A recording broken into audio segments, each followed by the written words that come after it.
오늘의 주요 뉴스입니다. 트럼프 미국 대통령이 한 달 안에 자동차 등에 대한 관세를 발표하겠다고 예고했습니다. 한국에서 생산된 차량의 85%를 미국으로 수출하는 GM이 한국 사업장을 철수할 수 있다는 우려가 나오고 있습니다. 이복현 금융감독원장이 또다시 농협중앙회와 농협금융지주 흔들기에 나선 모양새입니다. 지난해 지배구조 손질 필요성 제기에 이어 최근엔 농협금융 정기검사 결과를 발표하며 농협은행의 거액 배당을 지적하고 나섰습니다. 역대급 실적을 기록한 삼성생명이 주주 환원 확대에 나섭니다. 최근 삼성전자 블록딜로 실현한 차익을 배당 재원으로 활용하고 삼성화재 자회사 편입 이후에 추가적인 지분 매입은 없다고 밝혔습니다. 백화점과 대형마트 등 유통 대기업 그룹이 인공지능 관련 전담 조직을 꾸리고 기술 개발에 속도를 내고 있습니다. AI 유통기업으로 체질 개선에 나서는 모습입니다.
여러분 안녕하십니까? 2월 20일 서울경제 뉴스5 시작합니다.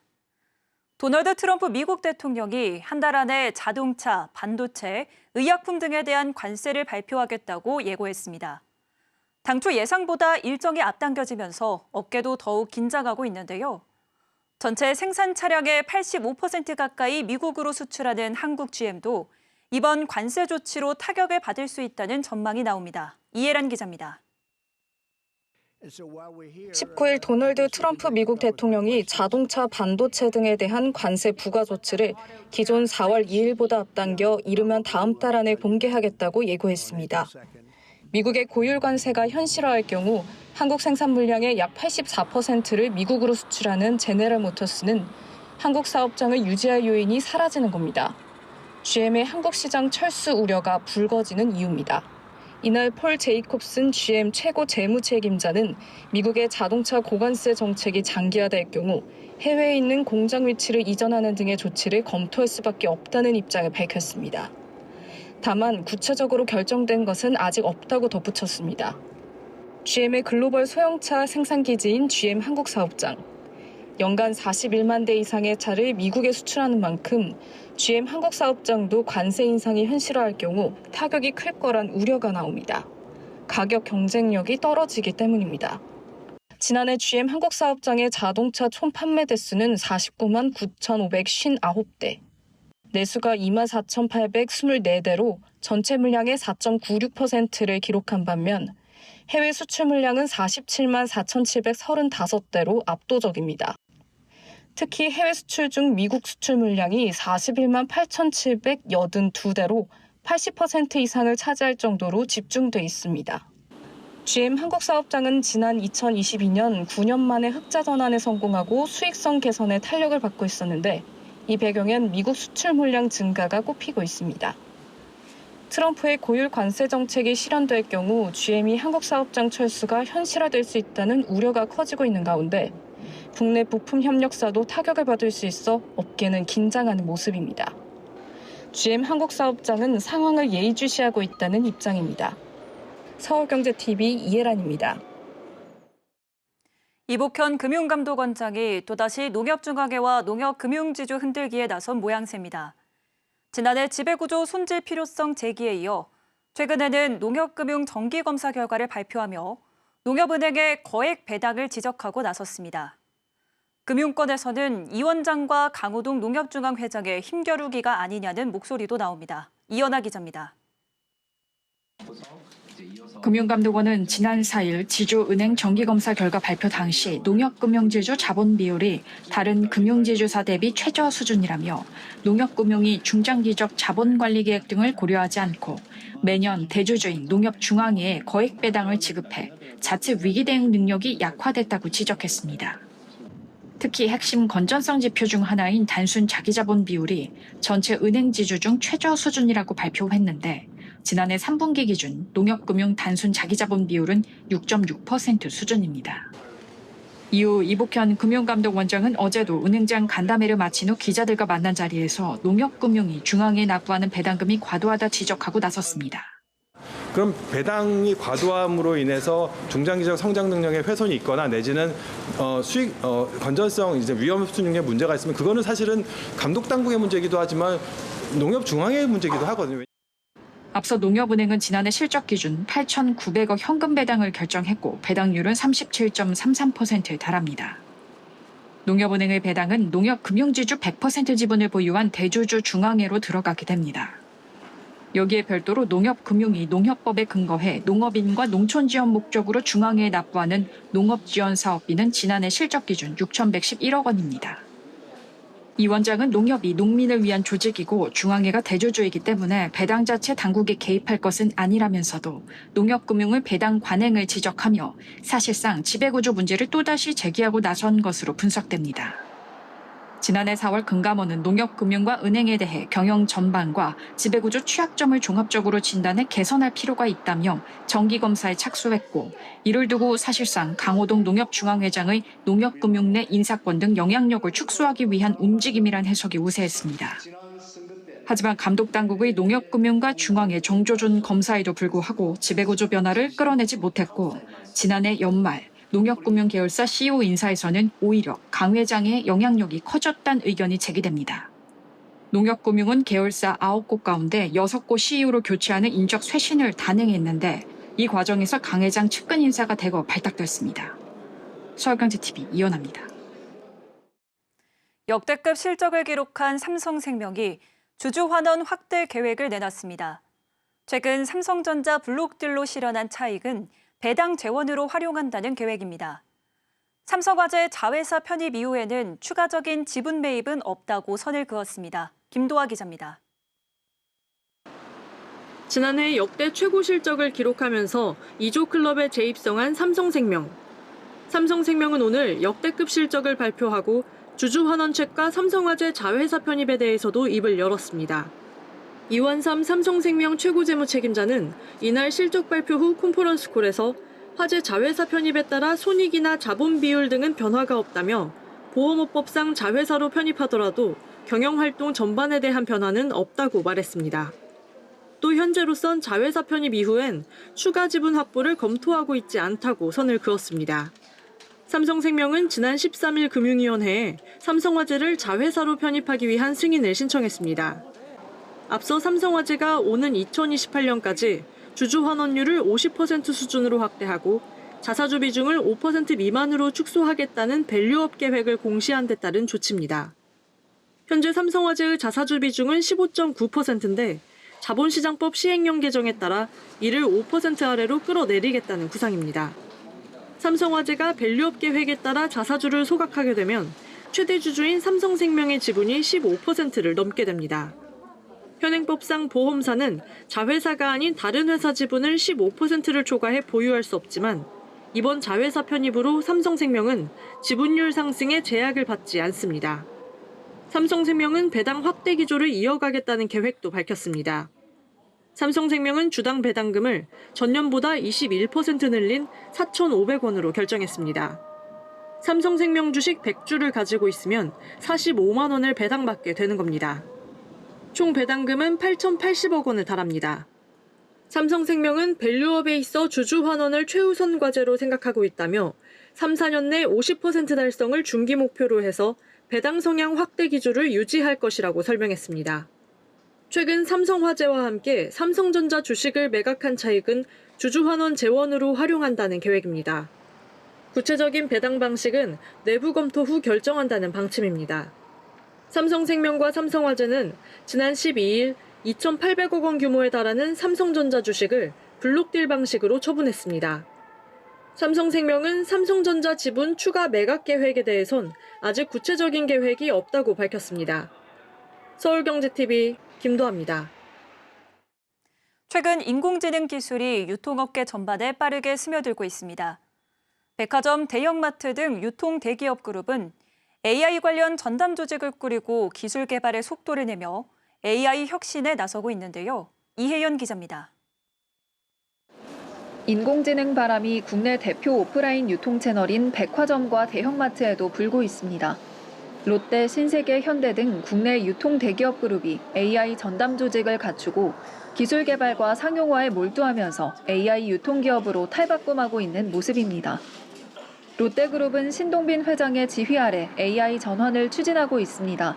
신 회장은 지난 2017년부터 매년 사장단 회의에서 AI 시대를 대비해왔고 롯데지주는 2023년 AI 태스크포스를 꾸려 전 계열사에 AI 기술을 적용하는 데 집중하고 있습니다. 롯데쇼핑은 영국 리테일 테크 기업 오카도와 협력해 AI 기반 최첨단 물류센터를 구축하며 온라인 식료품 사업 확장에 나섰습니다. 롯데마트 슈퍼는 AI 시스템으로 과일을 선별해 맹탕, 수박 등에 대한 고객 불만을 줄이기도 했습니다. 신세계그룹도 AI 기술을 활용한 서비스 개선에 주력하고 있습니다.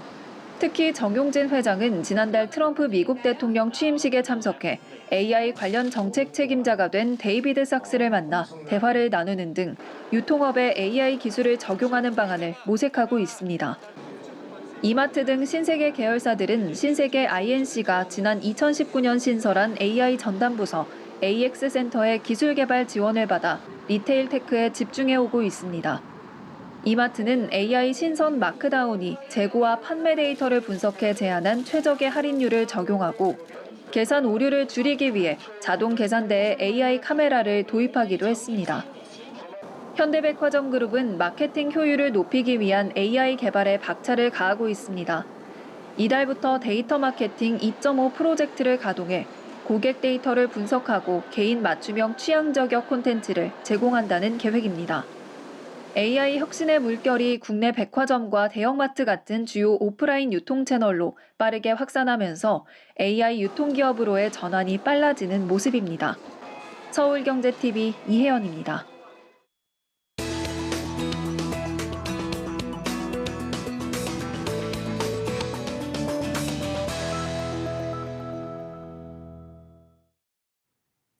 정부가 재건축, 재개발 등 정비사업 속도를 높이기 위해 제도 개선에 나섭니다.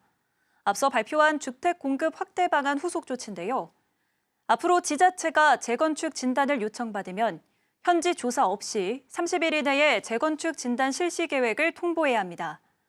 재건축 속도를 높여 주택 공급을 확대한다는 보관인데 실효성은 있는지 짚어보겠습니다. 이지영 기자 나와 있습니다. 어서 오세요. 안녕하세요. 네, 정부가 정비사업 속도를 높이기 위한 도시정비법의 세부 규정을 마련했다고요. 어떤 내용이 담겨 있나요? 네, 오는 6월 4일부터 재개발, 재건축 절차를 간소화하고 또 안전진단 없이도 재건축을 추진할 수 있는 정비사업 패스트트랙이 도입됩니다. 국토부는 오늘 정비사업 패스트트랙과 관련한 세부 사항을 담은 도시 및 주거환경정비법 시행령 개정안을 입법 예고했는데요. 시행령은 지자체가 재건축 진단을 요청받으면 현지 조사 없이 30일 이내 재건축 진단 실시 계획을 통보하도록 했습니다. 지금까지 지자체 재량에 따라서 재건축 진단을 할지 말지 판단을 했던 거네요. 네, 맞습니다. 지금까지는 지자체가 이제 재건축 진단을 할지 말지를 자체적으로 정한 다음에 그다음에 현지 조사를 해왔었거든요. 그런데 이제 현지 조사 절차가 6월 시행되는 도시정비법에서 폐지되는 겁니다. 만약 재건축 진단을 통과하지 못해 사업 시행 계획인가 전까지 다시 재건축을 진단받아야 하는 경우에는 기존 결과 보고서를 재활용할 수 있도록 했습니다. 정비 사업을 추진할 때 일일이 소유자 동의를 받는 것도 시간을 잡아먹는 요소 중 하나였는데요. 이 부분도 좀 개선이 됐을까요? 네, 이번 시행령 개정으로 정비사업 관련 동의 절차를 대폭 간소화했는데요. 토지 등 소유자가 정비계획 입안 요청, 추진위원회 구성 동의 중 하나에 동의하면 다른 동의도 인정되도록 했습니다. 특히 오는 12월 4일부터는 조합 설립 동의 등 각종 동의를 받을 때 온라인 투표도 인정이 되고요. 조합 총회 때는 현장 총회를 제외하고 온라인 출석도 인정하기로 했습니다. 네, 전반적으로 정비 사업 절차가 대폭 간소화되는 건데요. 재건축 속도를 높여서 주택 공급이 확대가 될까요? 네, 업계에서는 지금 정부가 내놓을 수 있는 최선책이라고 입을 모읍니다. 재건축 사업에서 가장 발목을 잡고 있는 부분 중 하나가 장벽이 높은 안전진단과 복잡한 시행 절차였는데요. 문제가 되는 두 부분을 확 줄이면서 어느 정도 정비 사업 활성화에 도움을 줄 수 있다는 겁니다. 다만 관건은 현장에 제대로 안착되느냐인데요. 국토부는 전국 순회 설명을 지속적으로 개최해서 이해도를 높여나가겠다는 보관입니다. 이 법을 통해 정비 사업 추진이 간소화되면 일기 신도시인 분당을 비롯해서 목동, 노원 등에서 재건축 추진이 빨라질 것으로 예상됩니다. 이렇게 곳곳에서 재건축이 추진되면 자연스럽게 주택 공급이 늘어날 거란 관측이 나옵니다. 네, 지금까지 이지영 기자와 이야기 나눠봤습니다. 오늘 말씀 고맙습니다. 감사합니다.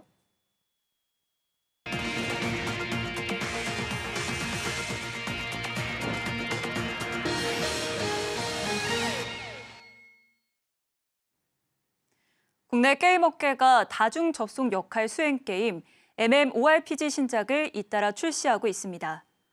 MMORPG 시장은 이른바 현질로 불리는 과금 부담 탓에 유저들이 이탈하며 침체기를 겪고 있는데요.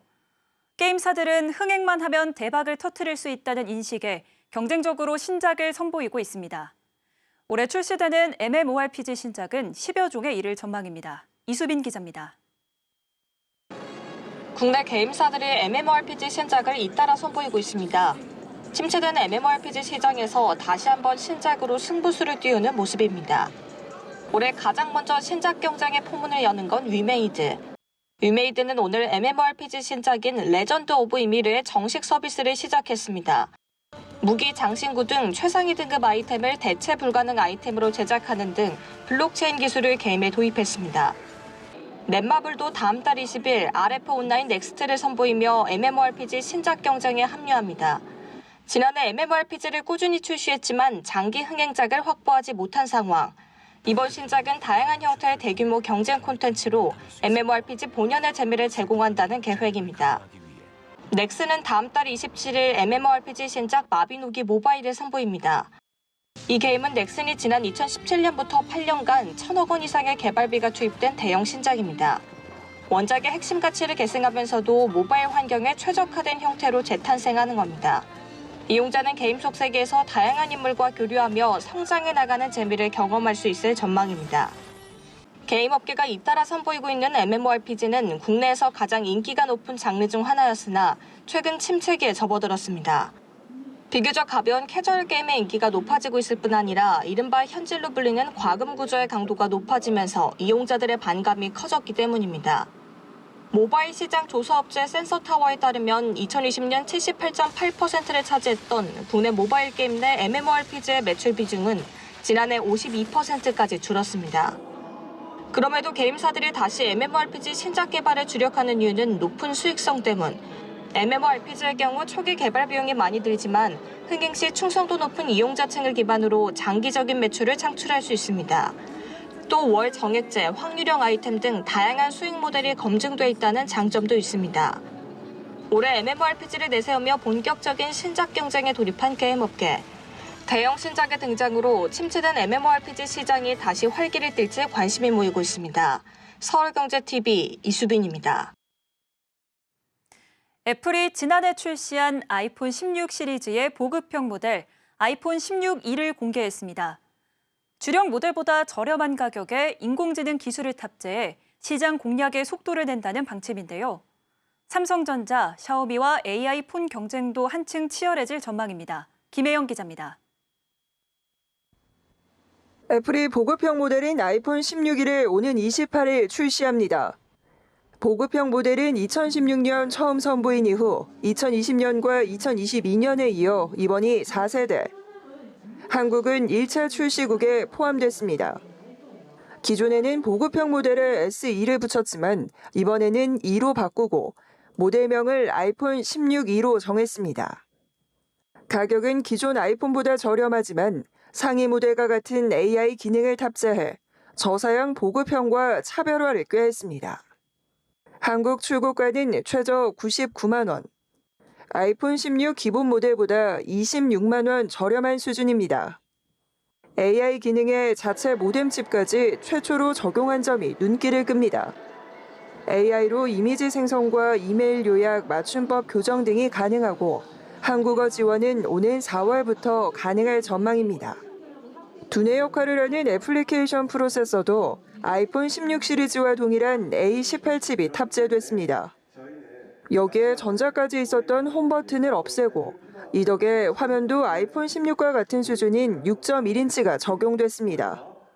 보급형으로는 처음으로 얼굴 인식 잠금 해제 방식이 적용된 점도 눈길을 끕니다. 애플의 보급형 모델 출시에 AI 스마트폰 시장 경쟁은 한층 뜨거워질 전망입니다. 지난해 글로벌 스마트폰 시장 점유율은 삼성전자가 19%, 애플이 18%로 각축을 벌이고 있고 샤오미가 14%로 맹추격하고 있는 상황. 삼성전자도 다음 달 보급형 A 시리즈 모델을 선보일 예정이라 경쟁은 더욱 치열해질 전망입니다. 서울경제TV 김혜영입니다. 하나오션이 세계 최초로 200번째 LNG 운반선을 인도하며 K조선의 역사를 새로 썼습니다. 수준 높은 기술력과 생산성 혁신을 통해 글로벌 LNG 운반선 시장에서 경쟁력을 입증하고 있는데요. 여기에 국내 조선업 최초의 미국 현지 조선소로 이름을 올린 하나필리조선소는 트럼프 2기 행정부에서 한미 조선 협력의 거점으로 기대를 모으고 있습니다. 김효진 기자입니다. 하나오션이 오늘 200번째 LNG 운반선 인도를 마쳤습니다. 200척 이상 LNG 운반선을 인도한 조선소는 하나오션이 전 세계에서 처음입니다. 압도적인 기술력과 생산성 혁신을 통해 글로벌 LNG 운반선 시장에서 독보적인 경쟁력을 입증했다는 평가가 나옵니다. 실제로 하나오션은 기술 개발과 생산성 향상을 통해 연간 최대 25척의 LNG 운반선 건조 능력을 갖췄습니다. 새는 LNG를 붙잡는 부분 제액화 시스템 등을 개발하는 등 혁신적인 기술력도 보유하고 있습니다. 여기에 LNG 운반선, 쇠빙 LNG 운반선 등 LNG 관련 설비의 풀 라인업을 구축해 글로벌 고객들의 수요에도 대응하고 있습니다. 이 같은 경쟁력을 앞세워 글로벌 LNG 운반선 시장에서 유리한 고지를 점할 거란 관측이 나옵니다. 글로벌 조선해운 투자금융사 클락슨 시큐리티스는 글로벌 LNG 운반선 신조 수요가 2029년까지 최대 126척에 달할 것으로 분석했습니다. 약 47조 원에 달하는 규모입니다. 여기에 하나오션이 지난해 인수한 미국 필라델피아 필리조선소는 트럼프 2기 행정부에서 한미 조선 협력의 거점으로 기대를 모으고 있습니다. 국내 조선업체 중 미국 현지에 조선소를 갖춘 곳은 하나오션이 유일합니다.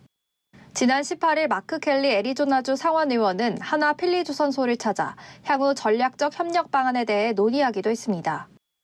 켈리 의원은 118대 미국 의회에서 미국의 번영과 안보를 위한 조선업과 항만시설법, 이른바 선박법 발의를 주도한 인물입니다.